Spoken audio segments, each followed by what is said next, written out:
India முழுவதும் ஒற்றுமையாக ஜனங்கள் இருக்கக்கூடாதுங்கிற எண்ணத்தில் இந்த தீவிரவாதிகள் செய்யக்கூடிய பல விஷயத்தில் பலரும் பல சேரியில் போய் தமிழ் ஒருத்தருக்கு வெட்டவும் குற்றவும் கொலை செய்யும் காரியங்களும் மாறிக்கொண்டிருக்கிறது. அன்றைய நாட்டிலிருந்து கொண்டு வரக்கூடிய இந்த போதைப்பொருள் இந்தியாவில் இறக்கி இந்தியா மக்களுடைய நிம்மதியை போக்க வைக்கிறதுக்கு வேண்டியும் அவர்களோட ஒற்றுமை கலைப்புக்காக வேண்டி செயல்பட்டு கொண்டிருக்கிற காலகட்டம்.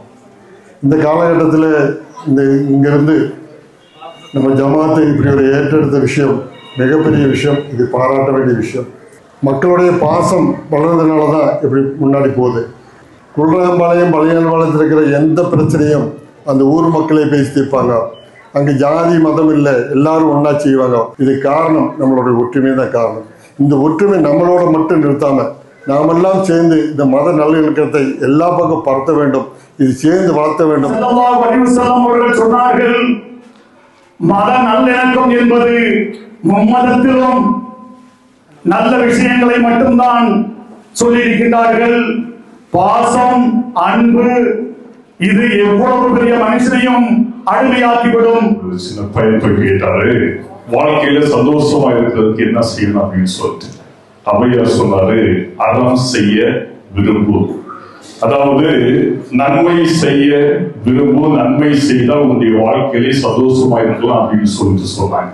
முகமது நபியும் தன்னுடைய வாழ்க்கையிலே செய்திட கேட்டால், அதாவது அவருடைய வாழ்க்கை வரலாறுல படிச்சிருக்கார்.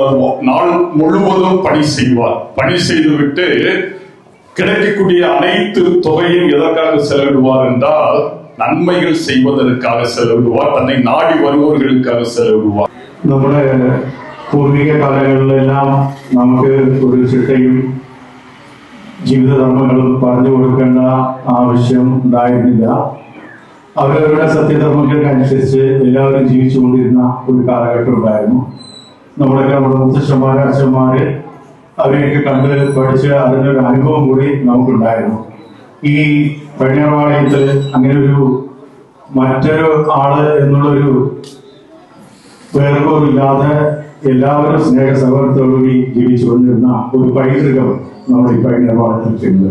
ഇങ്ങനൊരു ചടങ്ങിന് നബിദിന മഹാസമ്മേളനത്തിന്റെ ചടങ്ങിനെ എന്നെ ക്ഷണിച്ച ഈ കമ്മിറ്റിയിലെ ഓരോ അംഗത്തും എൻ്റെ പേരിലും കൊഴിഞ്ഞാമ്പാറ പോലീസിന്റെ പേരിലും പ്രത്യേകം നന്ദി രേഖപ്പെടുത്തുന്നു. കൂടാതെ എല്ലാവർക്കും എൻ്റെ വക നബിദിന ആശംസകളും അതുപോലെ തന്നെ ഓണാശംസകളും നേരുന്നു.